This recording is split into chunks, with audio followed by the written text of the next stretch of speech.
we make snap judgments of people in an instant. And that is often driven by perspectives, lived experience, and bias.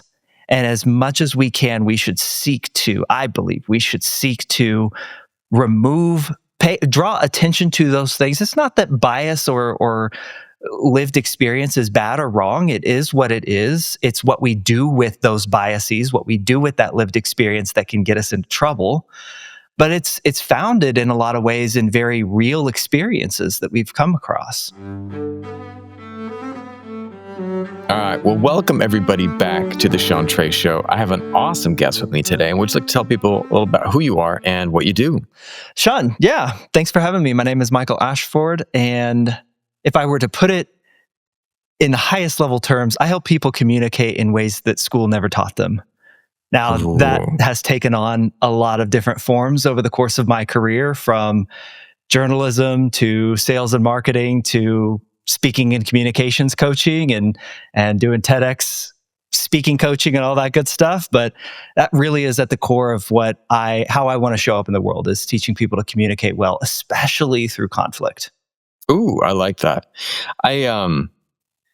I was at, I got home. I do Muay Thai with my daughter and my nephews, and we were in there, and I have a 9-year-old, and we were at Muay Thai class, and my nephew and this girl, I think there's a little bit of an attraction, but they're at that age where they're 10, and like attraction is also paired with combat. I don't know why that is. And so it was interesting because just watching how the conflict and the struggle to communicate can be, like sometimes just saying the simplest of things can be challenging. And we live in a world that is more and more disconnected at times. I went to dinner with my nephews and my daughter the other day, and at the dinner table, we have a strict policy for my daughter, like, we're not going to have any tablets or devices, and we're going to talk. And meanwhile, my nephews, I love the kids, I love their parents, but they're just like glued into it. And I was like, I looked over and I was like, hey buddy, put the phone down, And he's like, he looked up at me and he's like, what will I do without my phone? And I was just like, talk to people. We're going to talk to people. It's a fun thing to do, man. And we did. And we put the phones down and we had a conversation. But it was like, I worked as a children's teacher for many years. And, I was really good at like figuring out, all right, well, conversations are not always easy, but if we can find something that people want to talk about, then you're halfway there. Yeah. Sean, something that's been going through my mind lately is, I think in an AI-driven world, there are probably 3 things that are incredibly important for us as human beings to not just retain and keep within ourselves, but really work to grow and foster if it's not a skill that we have right now. And I think that is, the first is storytelling. I think your ability to tell stories, because that's how we relate to people. So storytelling, thinking on the fly, and asking questions. I've been thinking about this a lot lately. In a world where AI can do our thinking for us, and in many ways are communicating for us, we can create a video from our words, right? And it takes no time at all. It's in those moments where you're across from another human being physically, or even digitally, as so many of our conversations take place now, and your ability to storytell, think on the fly or think on your feet, and ask really curious questions is something that will serve you well in an era where people are lacking trust about what they're seeing, hearing, thinking, feeling. Yeah. Yep. And I haven't figured out the teenage hormones, by the way. Right. and that whole issue of like the awkwardness of teenage conversation. I'm not there yet. I have a preteen and a teenager. It is what it is. I'm not trying to figure out and solve that quandary, but yeah, dude, for those of us who Pandora's box. For those of us who take notice of how we communicate and show up in the world through our words and through our language, it is all the more important these days. Yeah, I noticed that with the people that I whenever I bring people on to interview them, I try to. I used to do this because I taught I've worked in media a long time, but I always had a side hustle of teaching English, whether it was in LA or other places here in Asia where I'm at now. Yeah. And it was interesting because I would try to teach people to be observant. How do you start a conversation with someone? And I would make two people stand in front of each other, and I would look up and down, and I said, find something unique about that person. Find something. And, the guy's like, well, I don't know, man, but they've got nice shoes. I was like, okay, talk to them about their shoes. And the person was like, okay, your shoes are cool. And the person's like, oh, thanks, man. I actually love these shoes. I just bought them. And we were working in these little things. And I mean, like, and I just trained myself to be that way. And like right now, I'm looking at your chair behind you. That looks like a really nice, comfortable chair. I don't know what chair that is, but it is incredibly comfortable, Sean. It looks ridiculously comfortable. And that's what I'm focusing on right now. And I love your artwork on the background of yours. Thank you. In the background, you're hitting on something super important that ties back into the story of your nephew sitting at the dinner table, and that is being present and grounded in the moment, in the space that you are in, is so difficult these days. We have so much trying to capture and retain our attention that if you can just simply show up and be observant and be grounded in the moment that you're in, you have already surpassed what most of the people are doing these days. And because that is, their head is buried in a phone, a tablet, on a separate screen. Like, we have so much to distract us. But if you can simply sit in that moment and be observant, like you just said, so much of communication can flow out of that. There was, I don't know if you ever heard of him, but Thich Nhat Hanh, the Vietnamese Zen Buddhist monk. He taught, I think he's passed a couple years ago. But he had these really wonderful books like Being Buddha, Being Christ. And it was just, he tried to bridge the philosophies of Asia with the West to help them understand things. And he taught in France for many years at the Deer Park Monastery there in, I think it's outside of Paris. And he also had a place in San Diego. But I remember one story that he had about someone, and they were eating his apricots. And they came to the first of all, I studied like Zen Buddhism in university. That was like one of the reasons I moved to Asia. I was fascinated by not Zen, but Chan Buddhism. It was like a subset of Zen Buddhism that was based in China, and then like the later Zen Buddhists in Japan. But one of the reasons I loved it is that there was this obsession with the present moment. And the Thich Nhat Hanh had this thing where the guy was eating his peaches, and he's like, "Tell me about the Buddha. Tell me about enlightenment." Meanwhile, Thich Nhat Hanh is sitting there slowly eating his peaches or apricots or something like that, and and the guy's just like chowing these things down, shoving them down his throat while he's asking all these questions. And then the monk looked at him and he said, "Please stop eating my peaches. Like, you don't appreciate them. You're not eating them. You're distracted by other things." And, it's like, can you sit there? I had food allergies for years, 15 years. I had a viral heart infection. And afterwards, I developed these serious food allergies. It was not fun. I got better. I feel like Monty Python. I got better. But the thing is that a year and a half ago, my food allergies started abating, and I just was starting to eat the foods that I had not had 10, 15 years.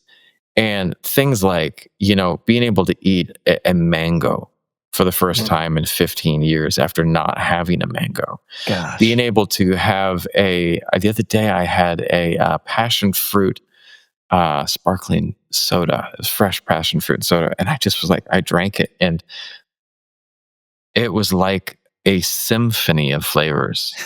But because of not being able to have that, I was able to be more present with it. And it was just like an overwhelming thing. But I love that story, because that was 20 years ago that Thich Nhat Hanh told him that. And he was just talking. Like, now we are constantly distracted. Yeah. I've got so many questions about your life. I mean, I see the guitars and the paintings.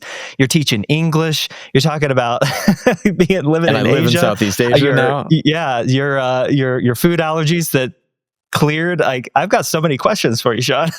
Ask away, man. Ask a question. Ask an interesting question, because I'm always one. How did you uncover that your food allergies were abating, to use your word? How did you, like, All right, other the story's than going to get trying the even weirder. food? So where to go with all this?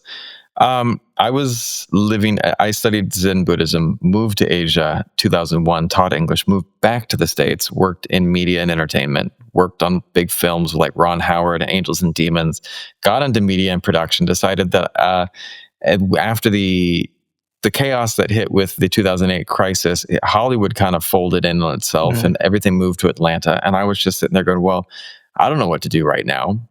And so during that time, I had also been a martial artist, and I studied, I'm a black belt in judo, and now Muay Thai is more my gig. But I had a teacher that taught us the healing arts, the massage and acupressure. And during that time, I had decided to go back and do part of a master's in Chinese medicine and acupuncture. So I was studying acupuncture and Chinese medicine in LA. And that was during the time that I got sick. And so afterwards, as I moved to Asia, Chinese medicine's wild because there's the way that it understands, like Western medicine was just looking at me going, we don't know what's wrong with you. You should be getting better. But then I found this one acupuncturist who was an expert on this like 1,200-year-old text, the Shanghan Lun.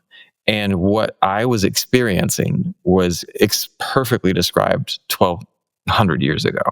And she was like, we're going to use this and this and this treatments to warm the interior, using moxa to boost your system. And it worked. And it was amazing. And like slowly, I decided, again, 2013, after I got sick, I was like, well, cold makes me feel worse. So I'm going to move back to Vietnam. And it was a wild thing because it was like, not to sound a little bit out there, but I trust in signs of the universe and all that. And I had all these things falling, like just everything fell through. And it was like, there was only one option, and it was move back here. And this one call came, and I was like, all right. And all of these doors opened after I moved back to Southeast Asia. Now, once I got back here, had some ups and downs with health, but I kept coming back to this one concept of like reading and Chinese medicine. And I was studying still on the side about certain things that are helpful. And one of the things that I was studying was like using ginger. And I was adding ginger to some of my food because in Chinese medicine, ginger, the stomach and the spleen are the center of everything. And so I started just putting more ginger into my food, and it warmed up, made me feel warm. And ginger is a powerful anti-inflammatory from Western medicine. Right. And I think that it must have just calmed down the inflammation in my gut. That was part of the reaction that my body had after that thing, the allergy. And so suddenly I just, started trying food slowly because I was like, just got this feeling that things are abating. And they had been. And suddenly I was able to add in onions and garlic and all of these seasonings again. There's still things I can't eat, but for the most part, I was able to kind of pull it back. And there's also a lot of de-stressing and focusing on, in Chinese medicine, there's something called yangshen. And it's the idea in essence of nourishing life, and not about fighting illness, but nourishing life. What are you doing to nourish life? And, it is a beautiful thing to just figure out what can you do it's the essence of work-life balance, the idea of the yin and yang, everything has a place of balance. And so kind of the direction. Yeah. And that's where I'm at. And trust in for me, I'm really big on trusting my intuition, and it has never, ever, ever led me astray. I love analytics, but my gut has always steered me in the right place at the right time. And I just swear by it. You mentioned the passion fruits, sparkling water being a symphony of flavors. What's the thing that you couldn't wait to just test out and try? Like what did you miss so much that when you were like, I'm gonna do this, I'm gonna test this, see if I can have this again? Garlic. Garlic. Oh God. Garlic. Food. You can eat food, but food without spices, food without sauces is just so flat and bland, and living in Southeast Asia, like I'm in Vietnam, it is some of the best food in the world. And Sure. chili peppers, like little chili peppers, when it just lights up all your senses and makes Yeah. everything fun. Yeah, I love it. And then fresh fruit is a wonderful, wonderful, wonderful thing. Fresh papaya is like nothing, especially after not having it for years and years and years. It's an amazing thing. I got to tell you, yeah. fresh mango is some of my favorite fruit ever. So I perked up when you said fresh mango. Oh, it is good. Well, if you ever come to Vietnam, I will take you to the There market, you and go. we have the best fruit, man. Love it. I wanted to ask you, because when I was reading up about some of the things that you also talk about intuition. Can you talk to me a little bit about that? I do. Yeah. Yeah. My ears perked up when you just said that, because so much of my life has been guided by intuition. And here's how I relate it. I'm a hiker, right? I love to I love hike that. the mountains of Colorado and go on 14,000 foot peaks. Colorado has 56 of them, I believe. That's rad. And when you're out in the mountains, when you're out in the backcountry, you typically don't have cell phone coverage, right? Yeah. And so you've got to trust the path that you're on. You got to trust that your reading of the map was correct. And to get to where you want to go, yeah, you can rely on some data. You can rely on map or a compass or things that can point you in the right direction, Sure. right? But it is the person with the experience, the person with the understanding and know-how that has to navigate the fact that there's a fallen branch or a fallen tree in your path. Yes. That there's a dried creek bed that's typically dry 10 months out of the year, but when the snow melts in the spring, it's a gushing river and you have to ford that. That's not something that a compass or a map is going to tell you. It's somebody who's had that experience, like, oh my gosh, if you go in June, this dry creek bed's going to be completely water filled. So you need to wear waterproof socks, like just those things. And so it is the buildup over time of me being, I think, a pretty observant person. It's trying to find as many different experiences that can inform my perspective, to challenge my biases, to challenge the things that I believe to be true, that create intuition. I understand that in this moment, here's based on my lived experience, here's what I can reasonably expect to happen, but I'm also going to be opened up to the possibility that it's not. And what could we do if we explore that? I love data. I think it's a great thing, but it is incomplete. And you can also make data tell you a lot of what you want it to tell you. So, yes, you can. Intuition is a wonderful thing. I don't think I think especially in the business world, I don't think we give it enough credit and give it enough weight as perhaps we should. And I spend a lot of time telling myself, trust your gut, kind of like what you said, Sean, and see where this thing takes you. It hasn't really steered you wrong in the past. I pride myself on hiring for my company and hiring well. Yeah. And when I bring someone in for an interview, like, people are really surprised that the initial interview is really short, because I'm getting a vibe check. And that is essentially the most important thing. I can teach protocol. I can teach, technique. I can teach many things, but I can't teach attitude. And and so there's so much to that. You go, and I'll have people come in and just talk to them. And yesterday, my sister-in-law was like, I'd hired a new executive assistant for my wife at her business. And she's like, this guy's the great hire. And she's like, how do you find these people? And I was like, I don't know. I put out feelers. I put, post LinkedIn and other places. But then when people come in, like, I just really pay attention. And I don't know what it is.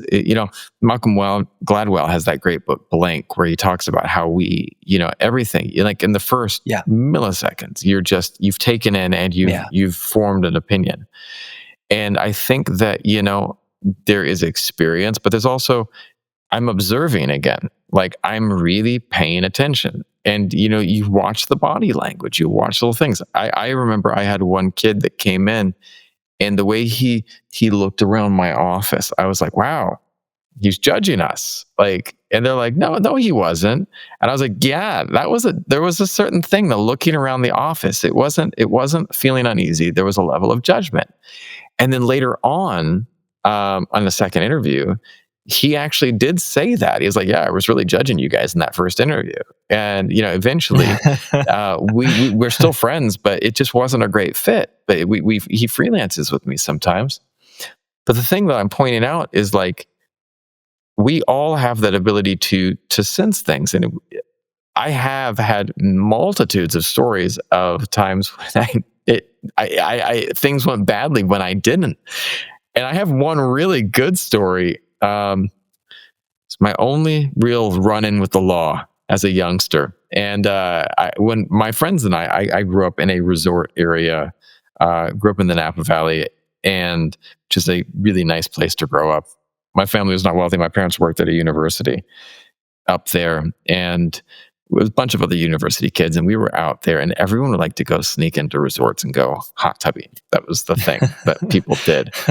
And I was always too nervous of a kid. I still don't like breaking rules. It's not my thing. I like to play things, by the book and type. Though, as I've gotten older, I still, like, for legal things, like, never break rules. It's not my thing. But, like, my friends were like, let's go down to this resort. But we went into the resort, and I just had this bad vibe. And I was just like, guys, we should not be in here. They're like, take it easy, man. You just are like overreacting. And I was like, I don't know, man. I've got this feeling that something just doesn't feel right. And then, they kept saying, I was like, I want to go outside. And just something kept telling me, we need to go outside. We need to go outside. And then 5 minutes later, the 2 police officers walked in, and they were just like, hey, guys, how you doing? And I was like, I knew it. And we all got, like, little minor trespassing citations. But the funny thing is like, from the moment I went in there, and I can't describe what it was, but it was a level of experience. It was a level I knew something wasn't quite right on that day and that time. And, I think you just have to learn to trust that. I do. I also would challenge and maybe ask this question, Sean. How do you challenge your intuition to make sure that it's not driven by bias? Right? How would you challenge intuition to make sure it's not driven by bias? Because I think that is a very real danger. What do you think? How might someone challenge their intuition? I could tell you how I try to do it. And that is by being insanely curious, asking questions of yourself first, then asking questions about others, and then asking questions of others. And this is something that I wrote in my book, but it's when you can first challenge yourself through the questions that you ask. Why am I feeling this way? What is it about, let's say you're in an interview situation as you've described. What is it about this situation or this person that has my antenna raised, right? Yeah. What am I sensing? How is that making me feel? What's my goal? What could I be missing? Those are 2 of my favorite questions to ask. Then you move on to asking questions about the other person. Based on what I know about them, how might they be showing up differently? Or what could be true in that person's life or in this situation that is causing that person to respond this way that I'm picking up on? And then you finally turn that curiosity to them and say, I'm going to ask you a question. And so you just keep digging through questions of yourself, about others, and then of others to bring about a fuller, richer understanding of what's actually happening. Because you're absolutely right. We make snap judgments of people in an instant.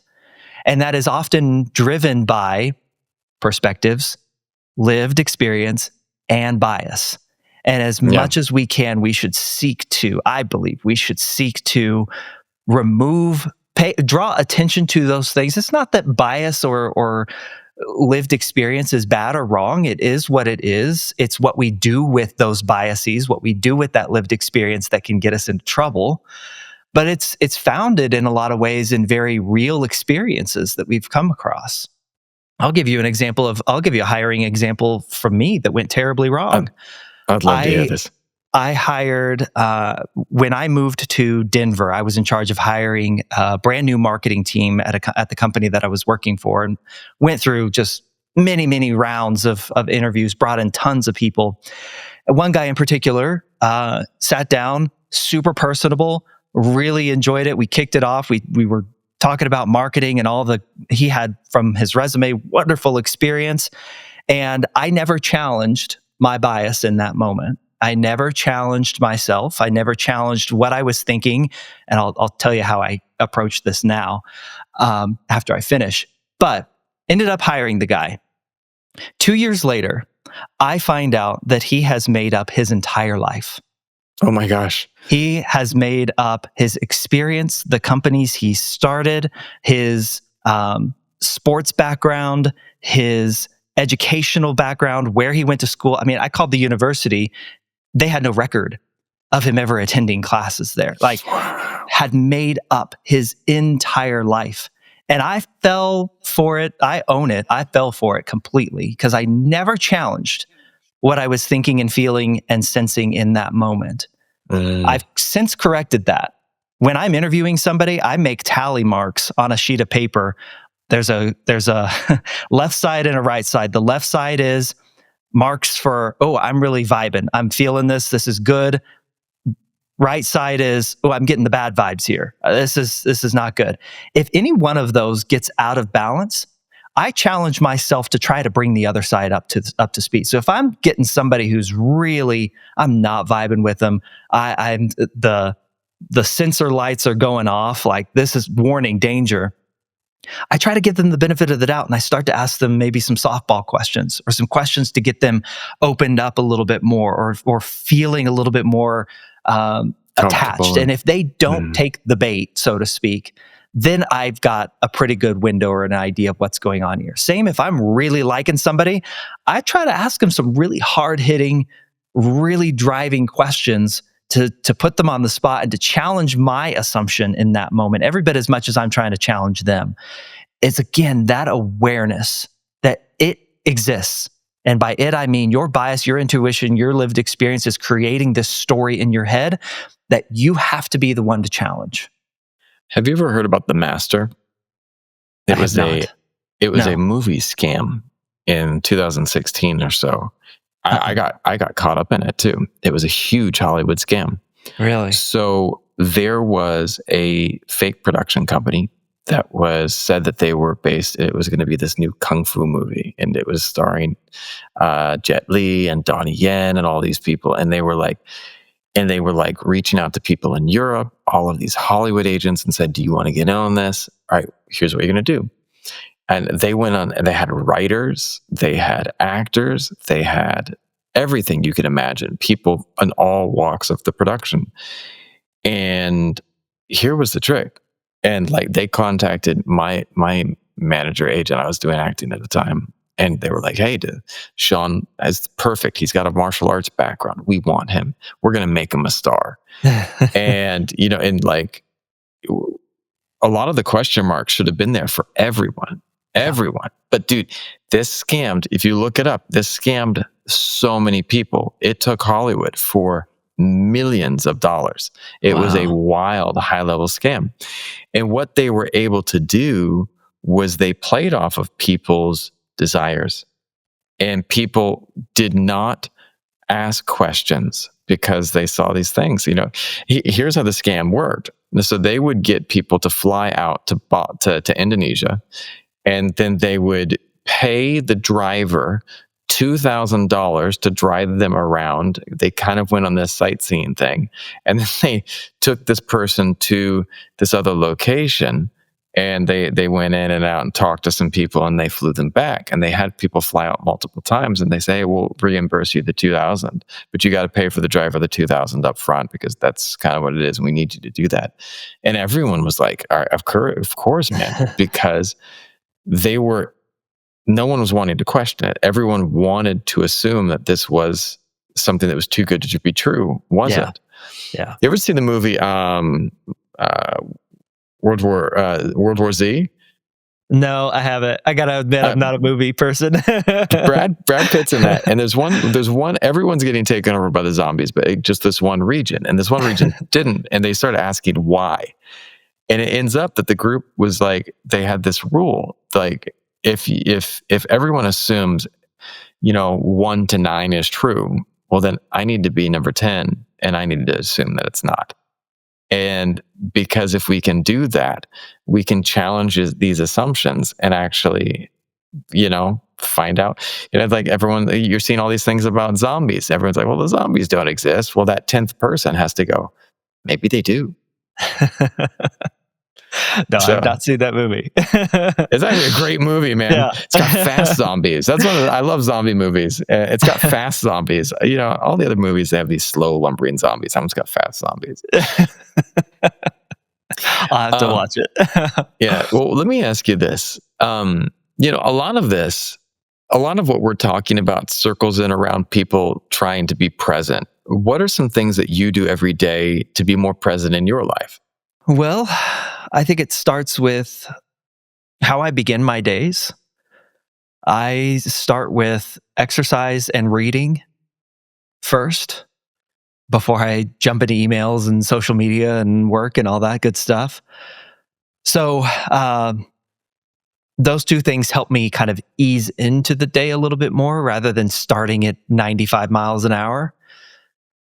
From there, it is, as much as I can, and I'm not perfect at it, trying to limit my distractions and trying to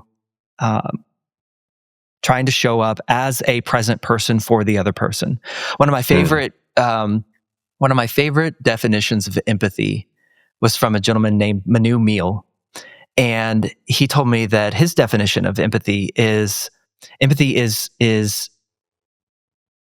helping the other person feel like they belong in that space with you. Oh, I like that. I love that. And so I try in my interactions to do what I can to make that person feel like they belong in that space with me. I take the tact of, I try to be really curious about people. If I make it my goal to have that person feel like they belong in that space as their full self, however they define belonging, I can help that by being truly and genuinely curious about them, about the things that they care about themselves as a person, about the things that they're working on. So this can extend to work, this can extend to personal relationships. But so I go back to asking questions. The best communicators in the world are the ones who ask the most questions. That is, we talked about data and science earlier. That is proven fact. The best, the people who are scored and rated and ranked as the best communicators in the world ask the most questions. And I believe it is because they are trying to, in their way, create space for that other person to feel like they belong there. Yeah. So if I make the goal of conversation to ask you more questions, Sean, then what do I have to do to ask a really great, curious, genuine question? I have to be present. I have to be there. My feet have to be grounded in that space. I can't be trying to have a conversation with you, Sean, and answering text messages on my phone or answering Slack messages or, looking out my window at the birds, eating at the bird feeder. Like, this is it. I'm here right now. And that's how I approach conversation. I love that. I love if we can really pay attention and really see people, I remember this one time I was doing a meditation class, and they would sit us down in front of people, and they just sat two people facing each other. And they made us close our eyes and meditate. And then when we stopped the meditation, like, all right, come out of a meditation, open your eyes and see the person in front of you. Really see them. Yep. And we didn't talk. We didn't do anything. We sat and we looked at them for 5 minutes and just observed. And, at first you're like, your brain goes into, I need to watch this. I need to pay attention to this. And you start trying to, see everything. And then you kind of like your mind starts drifting, but then you come back. And like after 5 minutes, you just start seeing little things. And you're like, wow, I didn't know that they had, unicorn socks on. That's interesting. Cool. It's wild. And I've never knew people could get unicorn socks, but it's like, if you don't pay attention, you'd never see it. I have this one really funny, like uncanny thing. When I was working in Los Angeles in film and media, I had a side hustle. I was, working in a spa part-time because, movies and television, it's up and down. It's seasonal work. Yeah. And so I was, working and helping doing some of the social media for this one spa.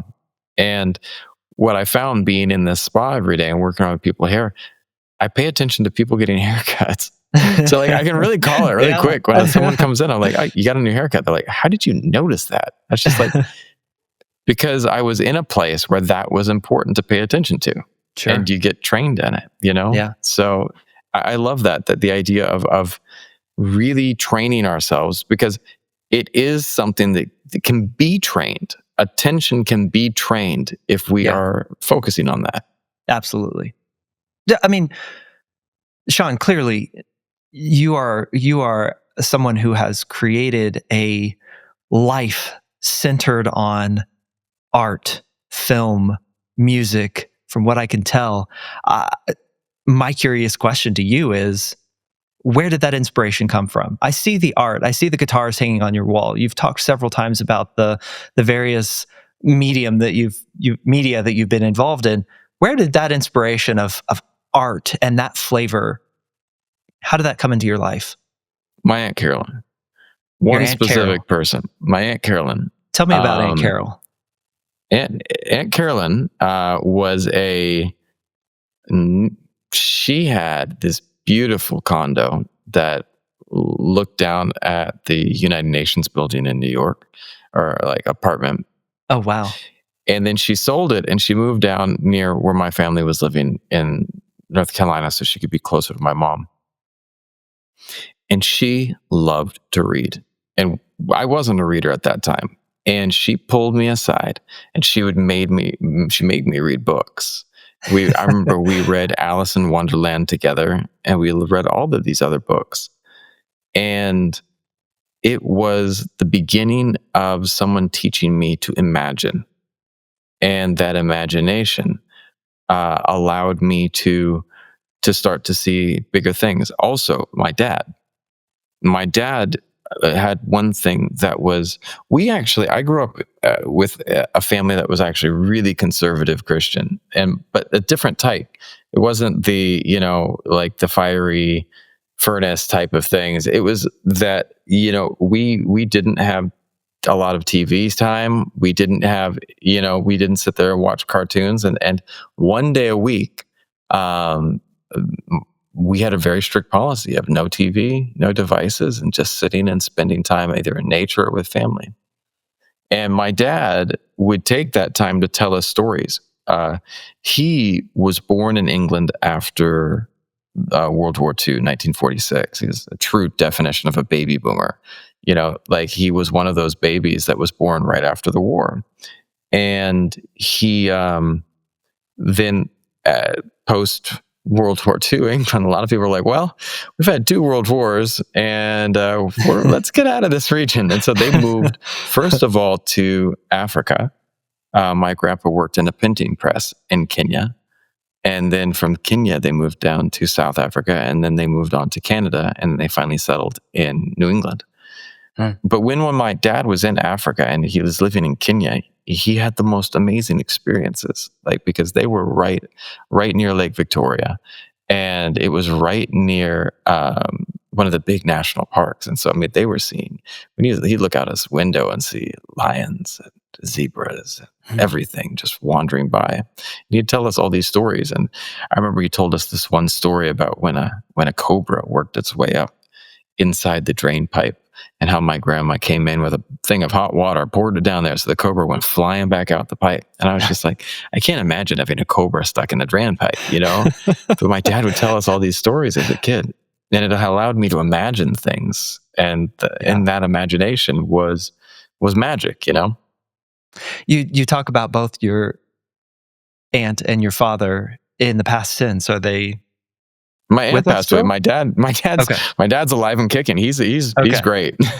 Those moments of the no technology, no TV, you had to spend it either, doing something or in nature, telling stories, hearing those stories from your dad. How did that resonate with you as a kid versus how you see it now? Oh, it's horrible. Yeah, I hated right. it, man. It sucked. I didn't get to watch all of the car.